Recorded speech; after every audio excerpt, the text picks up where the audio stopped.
నమస్తే welcome to న్యాయం కోసం రౌడీ షీట్ అంటే ఏంటి పోలీసులు నేరాలకు రౌడీ షీట్ అంటే పోలీసులు నేరాలకు పాల్పడినట్టు గుర్తించిన వ్యక్తుల జాబితా దీన్ని అంటే రౌడీ షీట్ అంటే దాని మీనింగ్ దీన్ని రౌడీ షీటర్ అని కూడా అంటారు సాధారణంగా ఈ జాబితాలో పేరున్న వ్యక్తులు తరచూ నేరాలకు పాల్పడే అవకాశం ఉందని పోలీసులు భావిస్తారు ఒక వ్యక్తి పైన రౌడీ షీట్ తెరిచిన తర్వాత పోలీసులు అతని కదలికలను కార్యకలాపాలను గమనిస్తూ ఉంటారు రౌడీ షీట్ అసలు ఎందుకు తెరుస్తారు ఎవరు తెరుస్తారు రౌడీ షీట్ తెరిస్తే ఏంటి రౌడీ షీట్కి చట్టబద్ధత ఉందా అనే విషయాన్ని ఇవాళ మనం తెలుసుకుందాం మొదటి జాయిన్ అవుతున్నారు కోటిపల్లి అయ్యప్ప గారు బీటెక్ ఎంబీఏ ఎల్ఎల్ఎం నమస్తే అండి కోటిపల్లి గారు నమస్తే కోటిపల్లి గారు అసలు రౌడీ షీట్ అంటే ఏంటి అనే మీనింగ్ ఇప్పుడు మనం తెలుసుకున్నాము బట్ మీ ద్వారా రౌడీ షీట్ రౌడీ షీటర్ అంటే ఏంటంటారు వివరిస్తారా అంటే రౌడీ షీట్ అంటే హ్యాబిచువల్ గా అంటే అలవాటు ప్రకారంగా పదే పదే నేరాలకు పాల్పడుతూ సమాజంలో శాంతి భద్రతలకు విఘాతం కలిగించేటువంటి వ్యక్తుల మీద పోలీసులు ముందస్తు నిఘా పెట్టి ఈ వ్యక్తులు పదే పదే నేర పరిధిలో ఉన్నారు ఈ వ్యక్తుల మీద ఏదైనా ఊళ్ళో జాతరలు కానీ ఏదైనా పొలిటికల్ గొడవలు కానీ ఏదైనా జరుగుతున్నప్పుడు ప్రతి దాంట్లో ఇన్వాల్వ్ అయిపోయి ప్రతి చోట కూడా శాంతి భద్రతకు విఘాతం కలిగిస్తూ అలాగే చెయ్యకూడనటువంటి విధంగా కొన్ని నేరాలకు పాల్పడినప్పుడు అలాగే మహిళల పట్ల అసభ్యంగా పదే పదే ప్రవర్తిస్తూ ఉన్నప్పుడు ఇటువంటి నేరాల్లో రౌడీ షీట్ అనేది ఓపెన్ చేస్తూ ఉంటారు రౌడీ షీట్ వేసిన వ్యక్తుల మీద ప్రత్యేకమైనటువంటి నిఘా ఉంటుంది వాళ్ళు ఎక్కడికి వెళ్తున్నారు ఏం చేస్తున్నారు ఎవరెవరిని కలుస్తున్నారు ఎలా ఉన్నది అని చెప్పి వాటి పోలీసులు ప్రత్యేకంగా ఒక నిఘా ఏర్పాటు చేస్తూ ఉంటారు అంటే రౌడీ షీట్ ఓపెన్ చేయడం అని అంటే ఒక వ్యక్తి పేరు మీద రౌడీ షీట్ ఓపెన్ చేసి అసలు ఆ వ్యక్తి ఎక్కడెక్కడ ఎటువంటి దారుణాలకు పాల్పడ్డాడు ఏమేం చేశాడనే లిస్ట్ ఆ జాబితా అందులో పెడతారా ఏంటి ఖచ్చితంగా అండి అతను ఫోటో కూడా పోలీస్ స్టేషన్లో ఎక్కడైనా నేరాలు జరిగితే ఆ నేరాల్లో కూడా రౌడీ షీటర్లు ఎంతమంది అయితే ఉన్నారో వాళ్ళ పరిధి ఏంటి అనేది కూడా ఎంక్వైరీ చేస్తారు ఎక్కడైనా కొన్ని అనుమానాస్పదంగా ఏదైనా నేరాలు జరిగినా ఎక్కడైనా ఎవరైనా చనిపోయినా అంటే గుర్తు తెలియలేని వ్యక్తులు ఎవరైనా చంపేసినప్పుడు అక్కడ పదే పదే మర్డర్లు కట్ట చేసేటువంటి ఈ రౌడీ షీటర్ల యొక్క పనితీరు ఎలా ఉంది వాళ్ళు ఎక్కడెక్కడ సంచరించారు వాళ్ళ కాల్ డేటా ఇవన్నీ వివరాలు తెలుసుకోవచ్చు వాళ్ళని స్టేషన్ తీసుకెళ్లి ప్రత్యేకంగా విచారించేటువంటి అధికారం పోలీసులకు ఉంటుందండి అలాగే 107 ప్రొసీడింగ్స్ ఒక్క పోలీస్ స్టేషన్ లోనే ఉంటుందా కోటిపల్లి గారు లేదు అతనికి సంబంధించిన ఫోటో కానీ వివరాలు కానీ అన్ని పోలీస్ స్టేషన్ లో కూడా దీన్ని ఇవ్వడం జరుగుతుంది పోలీస్ స్టేషన్ లో కాదు ఏ పోలీస్ స్టేషన్ పరిధిలో ఎక్కువగా నేరాలు పాల్పడుతున్నారో ఏ పోలీస్ స్టేషన్ పరిధిలో రౌడీ షీట్ ఉందో ఆ పోలీస్ స్టేషన్ పరిధిలోనే అతనికి రౌడీ షీట్ అనేది ఓపెన్ చేయడం జరుగుతుంది ఈ మధ్యన మొన్న ఏం జరిగిందంటే ఉభయ గోదావరి జిల్లాల్లో ఒక నిడదవోల్లో ఒకటి జరిగిందండి పోక్సో కేసులో నిందితుడు ఎవరైతే ఉన్నారో బాధితురాలు యొక్క కుటుంబ సభ్యులను కూడా ఇబ్బంది పెట్టడం వల్ల పోక్సో నేరాలకు పాల్పడినటువంటి ప్రతి వ్యక్తి మీద కూడా రౌడీ షీట్ ఓపెన్ చేయాలని చెప్పి తూర్పుగోదావరి గారి ఎస్పీ గారు ఆదేశాల మేరకు రౌడీ షీట్ ఓపెన్ చేశారు ఇది భారత రాజ్యాంగంలోని హక్కులకి ఉల్లంఘన అండి అంటే ఎవరి మీద పడితే వాళ్ళ మీద చేతుల అధికారం ఉన్నదని చెప్పి రౌడీ షీట్ ఓపెన్ చేస్తే ఆర్టికల్ 21 వ్యక్తి యొక్క జీవన స్వేచ్ఛకి విఘాతం కలుగుతుంది అలా విఘాతం కలిగించే రైట్ పోలీసులకు కానీ ఎవరికీ లేదండి రాజ్యాంగంలో ఉన్నటువంటి పౌరులకు ఇచ్చిన హక్కులకి భంగం కలగకుండానే ఏదైనా చేయాలండి కేవలం ఏదో కొన్ని చిన్న వయసులో తెలియలేని వయసులో లవ్ చేసుకున్నప్పుడు వాటిని పోక్సో చట్టం కింద కేసులు పెడితే ఆ చిన్న నేరాలకు కూడా రౌడీ షీట్లు అనేది ఓపెన్ చేయడం జరిగింది మరి ఇది కూడా ఇప్పుడు మనకి జస్టిస్ సోమయాజులు హైకోర్టు బెంచ్ ఒక జడ్జిమెంట్ రౌడీ షీట్ ఎవరి మీద పడితే వాళ్ళ మీద ఓపెన్ చేయొద్దు అని చెప్పి ఒక పూర్తి స్థాయిలో రాష్ట్ర హోంశాఖ కి ఒక జడ్జిమెంట్ ఇవ్వడం జరిగింది ఆ జడ్జిమెంట్ ప్రకారం అది ఇచ్చిన ఏడాది కాలంలోనే దాదాపు ఈ 37 మంది మీద మా పరిసర ప్రాంతాల్లో రౌడీ షీట్లు ఓపెన్ ఇవ్వడం జరిగిందండి అయితే ఒక్కసారి రౌడీ షీట్ ఓపెన్ చేస్తే కనుక అది ఎంతకాలం ఉంటుంది ఎంతకాలం అక్కడ పెడతారు అంటే మనం హైకోర్టుకి వెళ్ళొచ్చు అండి ఏదైనా ఇంటెన్షనల్ గా కొంతమంది పోలీస్ ఆఫీసర్లు ఎలా ఉంటారంటే పొలిటికల్ గా ఎవరైనా సరే ఏమి చేయకపోయినా సరే ప్రతిపక్షాల మీద కుట్రలు చేసి వాళ్ళు నేరాలు చేయకపోయినప్పటికీ కూడా పోలీసు వ్యవస్థను చేతిలో పెట్టుకుని తప్పుడు కేసులు నమోదు చేయించి వాళ్ళ మీద రౌడీ షీట్ ఓపెన్ చేసి వాళ్ళని వేధిస్తే మనం హైకోర్టు ఆర్టికల్ మనకి అధికరణ 226 ప్రకారం అలాగే సుప్రీంకోర్టులో అయితే 32 ప్రకారం మనం మాండమస్ వేసుకుని మన మీద ఉన్నటువంటి రౌడీ షీట్ ఏదైతే ఉందో దాని మీద ఫండమెంటల్ రైట్స్ కి ఆర్టికల్ 21 కి విఘాతం కలుగుతుంది కాబట్టి ఖచ్చితంగా హైకోర్టు సర్వోన్నత న్యాయస్థానం ద్వారా కూడా మనం వాటి నుంచి కూడా విముక్తి కలిగించవచ్చు అండి.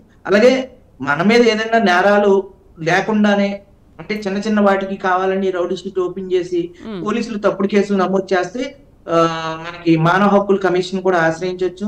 అలాగే స్టేట్ రాష్ట్ర స్థాయిలో మానవ హక్కుల కమిషన్ ఉంటుంది, అలాగే దేశ స్థాయిలో కూడా మానవ హక్కుల కమిషన్ ఉంటుంది, జాతీయ మానవ హక్కుల కమిషన్. అలాగే ఉన్నత అధికారులు డీజీపీ అలాగే ఎస్పీ లాంటి అధికారులకు కూడా ఏ పోలీస్ స్టేషన్లో అయితే మన మీద తప్పుడుగా ఇటువంటి రౌడీ షీట్లు ఓపెన్ చేశారో వాటికి సంబంధించినటువంటి వివరాలతోటి మనం ఉన్నత స్థాయి అధికారులు కూడా మనం సంప్రదిస్తే రౌడీ షీట్ అనేది క్లోజ్ చేయడం జరుగుతుంది. అయితే రౌడీ షీట్ వలన కలిగే ఇబ్బందులు ఏమిటి అంటే ఏం చెప్తారు? ఇంకోటి, ఇప్పుడు రౌడీ షీట్ ఓపెన్ చేసిన తర్వాత మీరు ఇంతకుముందు అన్నారు చిన్న చిన్న విషయాలు ఇందులో వస్తే కనుక మానవ హక్కుల సంఘాన్ని కన్సల్ట్ చేయాలి అని. ఒక రౌడీ షీట్ ఒక వ్యక్తి పైన ఓపెన్ చేస్తే కనుక అందులో వచ్చే అంశాలు ఏమేమి ఉంటాయి అంటే పోక్సో చట్టం ఉంటుంది, పోక్సో కేసు అనేది ఉంటుంది, ఒకవేళ ఇంకా ఆడపిల్లల్ని వేధించడం కానీ లేకపోతే భర్తల్ని వేధించడం కానీ ఇలాంటివి కూడా ఇప్పుడు చాలా వస్తున్నాయి కదా. రైట్, ముందుగా ఈ అంశాల గురించి ఎక్స్ప్లెయిన్ చేస్తారా? రౌడీ షీట్ వల్ల కలిగే లాభాలు ఏంటి, ఏ అంశాలు అందులో వస్తాయి? నష్టాలు ఏంటండి? హ్యాబిచువల్ గా అంటే అలవాటు ప్రకారంగా ప్రతి దాంట్లో కూడా ఇప్పుడు గ్రామీణ ప్రాంతాల్లో సాధారణంగా ఎలక్షన్ వచ్చినప్పుడు 144 సెక్షన్ విధిస్తారు. అట్లాగే కొన్ని గ్రామీణ ప్రాంతాల్లో ఉండేటువంటి గ్రామ దేవతల ఉత్సవాలు కానీ అట్లాగే ఏదైనా ఉత్సవాలు కానీ దేవుళ్ళకు సంబంధించిన ఉత్సవాలు కానీ అలాగే ఆగస్ట్ 15 ఇట్లాంటి కొన్ని ఇంపార్టెంట్ డేస్ లో కానీ వాళ్ళు హ్యాబిచువల్ గా జనాలు గుమ్ముకున్నప్పుడు వాళ్ళ మీద తిరగబడడం, దాడులు చేయడం.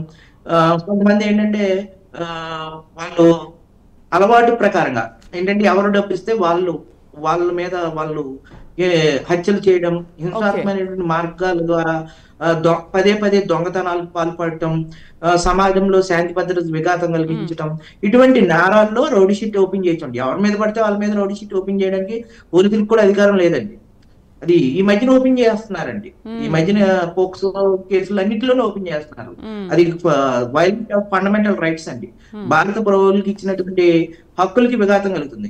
దీనివల్ల ఏమవుతుందంటే ఎక్కడ చిన్న గొడవ జరిగినా సరే విచారణ పేరుతోటి పోలీసులు ఈ రౌడీ షీట్ ఎవరి మీద అయితే ఉందో ఆ రౌడీ షీటర్లు అందరినీ తీసుకెళ్లి స్టేషన్ లో విచారణ పేరుతో పొద్దున్న సాయంత్రం వరకు ఉంచడం, వాళ్ళు ఇబ్బందులు పెట్టడం, వాళ్ళు ఏదన్నా గవర్నమెంట్ సంబంధించిన జాబుల్లో గట్ట ఉన్నప్పుడు ఈ రిపోర్ట్ ను కూడా 107 ప్రొసీడింగ్ సిఆర్పిసి శాంతి భద్రతలకు విఘాతం కలుగుతున్నారని చెప్పి తప్పుడు రిపోర్ట్లు ఇచ్చి వాళ్ళకి గవర్నమెంట్ జాబ్స్ కూడా రాకుండా చేయడం. ఎక్కడైనా సరే వాళ్ళు ఎక్కడైనా వెంటనే పోలీసులు పిలిచిన వెంటనే వాళ్ళు వెళ్ళాలి. విచారణ పేరుతో పదే వేధించడం, సిఆర్పిసి 177 రూల్ ప్రకారం విచారణ పేరుతోటి కూడా నోటీసులు ఇవ్వకుండానే వాళ్ళని స్టేషన్ తీసుకెళ్ళటం, ఇవన్నీ చేస్తూ ఉంటున్నారండి. అంటే రౌడీ షీట్ ఉన్నదని ఒక కహానీ పేరుతోటి ఇట్లాగా పౌరుల్ని వేధించడం, ఇటువంటివన్నీ కూడా చాలా పోలీస్ స్టేషన్ లో జరుగుతున్నాయండి. కామన్ గా మాకు ఈ మధ్య కాలంలో ఎక్కువ రౌడీ షీట్లు వస్తున్నాయని చెప్పి అడుగుతూ ఉన్నారండి. ఏంటి ఇలాగ కావాలని ఇంటెన్షనల్ గానే మా మీద తప్పుడు కేసులు పెట్టారు పోలీసులు అని చెప్పి. ఓకే, ఒకవేళ తప్పుడు కేసులే పెట్టుంటే కనుక వాళ్ళ దగ్గర నుంచి నేరం రుజువైతే కనుక దాన్ని ఎలా క్లోజ్ చేసుకోవాలి, ముందు ఈ విషయాన్ని తెలియజేయండి. అండ్ ఒకవేళ రౌడీ షీట్ అతని మీద ఓపెన్ చేశారు, ఓకే అతని ప్రవర్తనలో మార్పులు వచ్చాయి, అతనికి ఏమైనా కౌన్సిలింగ్ ద్వారా మార్పు తీసుకురాగలిగితే వెంటనే ఆ రౌడీ షీట్ అనేది ఆ కేసు అనేది క్లోజ్ చేసుకోవచ్చా? రెండు రకాలుగా ఉన్నాయి కదా ఇందులో. అంటే కౌన్సిలింగ్ అని కాదు, ఇప్పుడు పోక్సో నేరాలకు పాల్పడినటువంటి వ్యక్తులందరి మీద రౌడీ షీట్ ఓపెన్ చేశారు. కోర్టు పోక్సో కేసులో వాళ్ళు నిర్దోషులు అని తేల్చిందండి. ఆ జడ్జిమెంట్ కాపీని మనం ఎస్పీ గారి దగ్గరికి పట్టుకుని వెళ్ళి ఎస్పీ గారికి ఇలాగ పలానా నేరంలో నా మీద పలానా పోలీస్ స్టేషన్ లో కేసు ఉంది, అది చట్ట పరిధిలో అది నిరూపించబడలేదు, నేను నిర్దోషిగా విడుదలయ్యాను, నా మీద పలానా పోలీస్ స్టేషన్ లో ఇలాగా రౌడీ షీట్ అనేది పలానా తేదీలో ఓపెన్ చేశారు, దానికి వివరాలు ఇవన్నీ కూడా ఎస్పీ గారి దగ్గరికి పట్టుకెళ్తే ఖచ్చితంగా దాన్ని క్లోజ్ చేయాలండి. అప్పటికీ కూడా క్లోజ్ చేయకపోతే మన హైకోర్టు ద్వారా ఆశ్రయించి ఫండమెంటల్ రైట్స్ వైలేట్ అవుతుంది కాబట్టి ఆర్టికల్ 226 ప్రకారం అలాగే సుప్రీంకోర్టులో 32 ప్రకారం మనం ఒక రిట్ పిటిషన్ మూవ్ చేస్తే మానమస్ ఖచ్చితంగా దాని మీద విచారణ జరిగి సంబంధిత అధికారులకు కూడా వాళ్ళు ఎవరైతే అధికారులు ఇలాగా రౌడీ షీట్ నేరాలకు సంబంధించినటువంటి నేరాలు చేయకపోయినా రౌడీ షీట్ ఓపెన్ చేస్తున్నారు, వాళ్ళ ఎక్స్ప్లెనేషన్ అడుగుతుందండి హైకోర్టు కానీ ఉన్నత న్యాయస్థానం. వాళ్ళు సరైన ఎక్స్ప్లెనేషన్ ఇవ్వకపోతే దాని మీద కూడా కోర్టు కూడా సీరియస్ గా వాళ్ళ మీద కూడా యాక్షన్ ఉంటుందండి, ఓకే పోలీసుల మీద. Okay right. ఫస్ట్ కాల్ చూద్దాం. సాయిబాబు మచిలీపట్నం నుంచి. హలో హలో చెప్పండి సాయిబాబు గారు. Sir good morning sir. నమస్తే అండి, గుడ్ మార్నింగ్ అండి. సార్ అది ఫాదర్ నుంచి సంక్రమించిందండి. ఓకే అండి. అయితే బ్రదర్ది నేను ఇద్దరు జాయింట్ సరి సమానంగా సార్, అంటే తూర్పు ఉత్తరం రోడ్ సార్, అంటే స్టేర్ కేసు ఏమో నా పక్కన ఉంది సార్. ఓకే అండి. అయితే సార్ స్టేర్ కేసు జాయింట్ గా రాసుకున్నామండి, కాకపోతే ఎంట్రన్స్ మాత్రం బ్రదర్ దాంట్లో నుంచి స్టేర్ కేసులోకి వెళ్ళి పైకి వెళ్ళాలి సార్. అయితే సార్ నన్ను వాళ్ళు బాగా ఎరాజ్ చేసి అసలుకి నాకు ఇదవకుండా నా పోషణలకు రాకుండా ఇది చేస్తే వాళ్ళు అయ్యింది అడ్డు పెట్టేస్తున్నారు సార్. ఇప్పుడు దాని పరిష్కారం ఏం చేయాలి సార్? నేను మీరు ఉమ్మడిగా జాయింట్ సెటిల్మెంట్ రిజిస్ట్రేషన్ చేయించుకున్నారు కాబట్టి అందులో హక్కులు అనేవి ఉమ్మడిగా మీకు ఆస్తి అనేది పూర్వీకుల నుంచి మీకు సంక్రమించింది కాబట్టి పూర్తి హక్కులు అంటే దారి మార్గాలు కానీ నీటి మార్గాలు కానీ అన్ని కూడా రివాజ్ ప్రకారంగానే ఉంటాయండి. ఇప్పుడు దాని మీద మీరు కోర్టులో ఇంజంక్షన్ ఆర్డర్ కూడా తీసుకోవచ్చు. అట్లాగే మీ ఏదైతే మీ దాంట్లోకి రాకుండా చేశారో అది క్రిమినల్ 447 ట్రెస్ పాస్ కాబట్టి ఏదైతే ఉందో దాని మీద మీరు పోలీస్ స్టేషన్ లో కూడా కేసు పెట్టవచ్చు. మీ మీద మీ యొక్క ఆస్తిలోకి ఎవరైతే లీజ్ కానీ లేకపోతే రెంట్ కానీ ఎవరిని రానివ్వకుండా చేస్తున్నారు కాబట్టి దానికి వాళ్ళ వల్ల కలిగినటువంటి డ్యామేజ్ ఎంత అయితే ఉందో దాని మీద కూడా మీరు కోర్టులో కూడా దావా వేసుకోవచ్చు అండి. ఎందుకు కౌన్సిలింగ్ చెయ్యరనే విషయం గురించి మీరేం చెప్తారు? అండ్ తెలిసి తెలియక కొంతమంది తప్పులు చేస్తారు, ఆ ఏజ్ ప్రభావం కూడా ఉండొచ్చు అండ్ ఫ్రెండ్స్ ఆవాసం కూడా ఉండొచ్చు. అలా తప్పు చేసినప్పుడు కావాలని రౌడీ షీట్ ఓపెన్ చేస్తే దాని నుంచి ఎలా బయటపడాలి? ఇంకోటి తెలిసి తెలియక తప్పులు చేస్తారు కాబట్టి ఎందుకు పోలీస్ స్టేషన్ నుంచి ఒక కౌన్సిలింగ్ అనేది ఎందుకు ఏర్పాటు చేయరు? అసలు ఉంటుందా ఉండదా? కౌన్సిలింగ్ అనేవి ఉంటాయండి. ఎస్పీ గారు రౌడీ షీట్ ఓపెన్ చేసిన తర్వాత ఎస్పీ కూడా వాళ్ళు ఎవరైతే రౌడీ షీటర్లు ఉన్నారో ఏదైనా ఎలక్షన్లు కానీ అలాగే ఏదైనా జాతరలు కానీ ఎటువంటి జరుగుతున్నప్పుడు వాళ్ళందరినీ ముందే పిలుస్తారు, బైండ్ అవుట్ చేస్తారండి. ఉదయం సాయంత్రం వచ్చి పోలీస్ స్టేషన్ వచ్చి సంతకం పెట్టాలి, చెప్పకుండా ఎక్కడికి వెళ్ళకూడదు, మీరు 8 అయ్యేటప్పటికి లేకపోతే ఏ అయితే టైం అండి నైట్ ఈ టైంలో మీరు సంచరించకూడదు, ఇట్లా కొన్ని పోలీసులు చెప్తూ ఉంటారండి. ఎందుకంటే వాళ్ళ వల్ల ప్రజలకి పోలీసులు కూడా ఎంత మాత్రం అండి వాళ్ళ వల్ల ప్రజలకి ఎక్కువ మొత్తంలో ఇబ్బంది కలుగుతూ ఉందండి. కొంతమంది ఏంటంటే హ్యాబిచువల్ గా అలవాటు ప్రకారంగా నేరాలు చేస్తూ ఉంటారు. సెటిల్మెంట్ లో దూరిపోవడం, ఎవరో ఒకళ్ళు స్థలాల్లోకి కబ్జాలు చేయడం, ఇంట్లో దొంగతనాలు చేయడం, ఇవన్నీ చేస్తూ ఉంటారు. వాళ్ళని పిలిచి కౌన్సిలింగ్ ఇస్తారండి పోలీసులు. మీరు ఇట్లా చేయడం వల్ల ఏమవుతుందంటే ఇలా జరుగుతుంది, ఎక్కడైనా సరే ఏదైనా జరిగిందంటే మీ వల్ల మిమ్మల్ని బైండ్ ఓవర్ చేస్తాము, లేకపోతే పీటీ వారెంట్లు ఇచ్చి పదే ఏదైనా ఎక్కువ నేరాలకి పాల్పడితే ఏం చేస్తారంటే వాళ్ళ మీద రౌడీ షీట్ ఓపెన్ చేస్తారు. ఎక్కడైనా నేరం జరిగిన ప్రతి నేరంలో కూడా మిమ్మల్ని బాధ్యులు చేస్తామని చెప్పి పోలీసులు ఖచ్చితంగా కౌన్సిలింగ్ ఇస్తారండి. సో అట్లా మారిన సందర్భాలు చాలానే ఉన్నాయా? ఉంటాయండి. పోలీసులు కూడా 90% ఇప్పుడు ఎలా జరుగుతుందంటే పోలీసులు అనేవాళ్ళు పొలిటికల్ రాజకీయ కబంధ హస్తాలు బందీ అయిపోయి తప్పుడు ఇప్పుడు అన్యాయంగా ఎవరికైనా అన్యాయం జరిగింది అనుకోండి, ఇప్పుడు నిన్న బేవార్లో ఒకటి జరిగిందండి, పెనుగొండలో ఒకటి జరిగింది, మా పెరవల్ పోలీస్ స్టేషన్ దాదాపుగా ఒక 7-8 పోలీస్ స్టేషన్లో నేను వింటున్నది ఏంటంటే రాజకీయ నాయకులు, ఎమ్మెల్యేలు, మంత్రులు ఎవరైతే ఏదైతే చెప్తున్నారో వాళ్ళ యొక్క అనుచరులు ఎవరి మీద ఇంటి మీద దాడి చేసేసినా ఎవరు మట్రటములు చేసేసినా సరే పోలీసులు నిమ్మక నీరెత్తినట్టు సాక్ష్యాలను విచారించకపోవడం, అలా బాధితుల తరపున కాకుండా నిందితుల తరపున పనిచేయడం అనేది ఎక్కువ మొత్తంలో జరుగుతుంది. ఇది ప్రభుత్వం కూడా సీరియస్ గా తీసుకోవాలి. ఇటువంటి విషయాల్లో కూడా తీసుకుంటలేదు. తీసుకోకపోవడం వల్ల ఏమవుతుందంటే బాధితులు ఎక్కువ మంది బాధించబడుతున్నారండి. నిందితులను ఏమో పోలీస్ స్టేషన్ లో కూర్చోబెట్టి మాట్లాడుతామండి.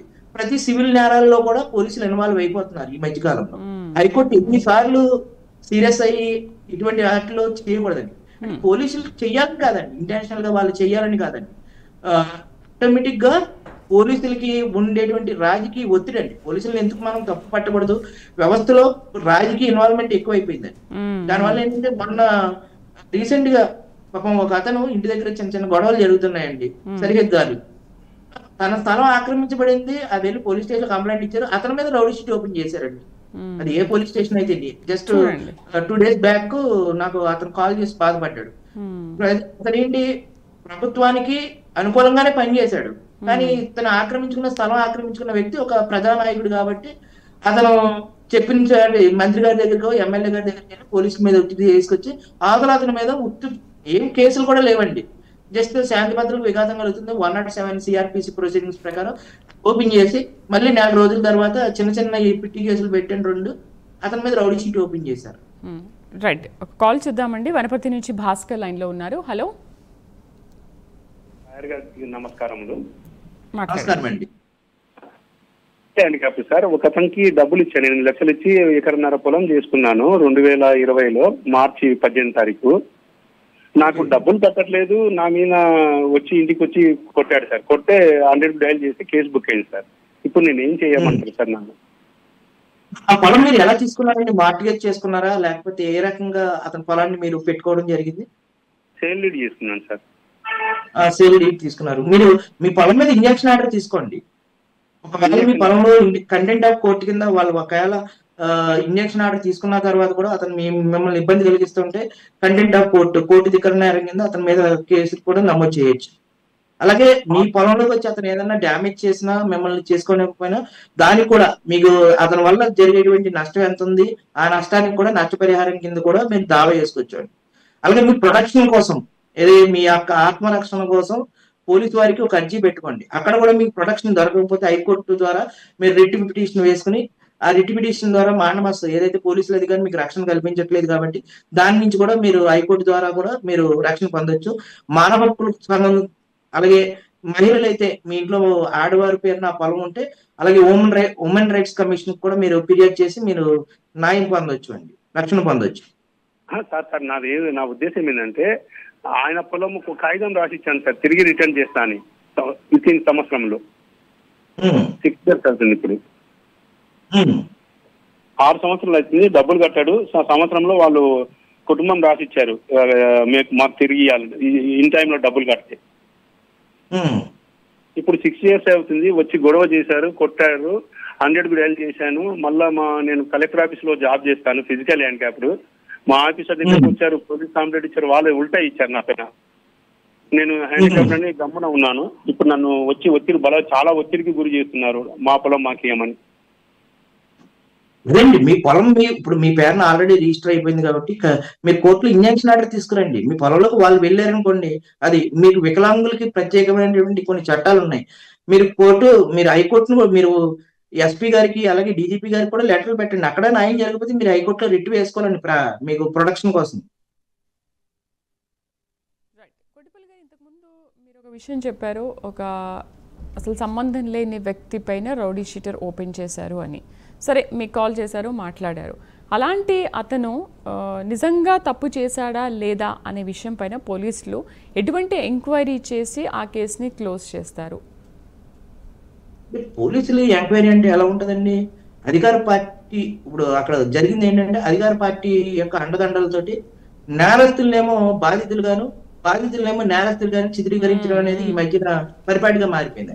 ఇప్పుడు మన దగ్గర ఉన్నటువంటి ఆధారాలు ఏమైతే ఉన్నాయో ఆధారాల ద్వారా పోలీసులు కనుక మనం న్యాయం చేయకపోతే చేయొచ్చండి. ఒకవేళ పోలీసులే కనుక మన కేసులో సరైన ఎంక్వైరీ చేయట్లేదు కాబట్టి ఇప్పుడు సిఐడి ఎన్ఆర్ఐ సెల్ అని ఇప్పుడు డీజీపీ ఆఫీస్ లో ఒక స్పెషల్ బ్రాంచ్ ఉంటుందండి. ఆ బ్రాంచ్ లో మాకు దర్యాప్తు అధికారిని మార్చమని చెప్పి కూడా మనం ఒక పిటిషన్ దాఖలు చేయొచ్చు.